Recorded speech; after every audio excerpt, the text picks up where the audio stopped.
Howdy, folks. Today we're looking at Poison Ivy number 30 from 2025 in DC Comics. A word of the wise from me to you. Poison Ivy may have been going for 2.5 years, but shows no sign of slacking as one of the best books, if not the best monthly book, currently produced by either of the big two.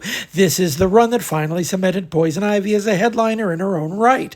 In hindsight, perhaps a ludicrously overdue realization, but the record will show DC only had enough confidence in the character as a solo prospect to greenlight a 6-issue miniseries. Well, it's still here, and so should you be.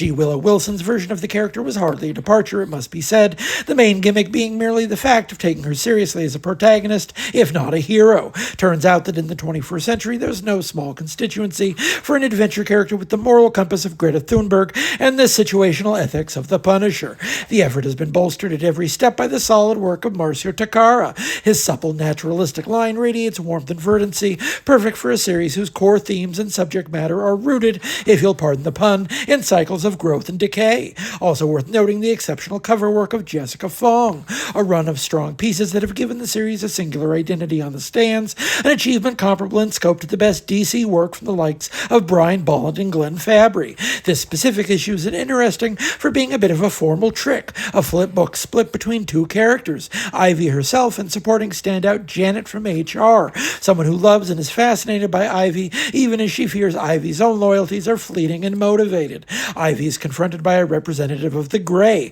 the Earth's collective fungus, while Janet is approached by the Parliament of Trees, who still don't like Ivy, and especially don't trust the fact that Ivy's been empowered by the Green itself against their wishes. The series looks to the New 52 Swamp Thing for precedent. As written by both Scott Snyder and Charles Soule, it was a remarkably generative period for the elemental corner of DC magical lore, with consequences still being explored here.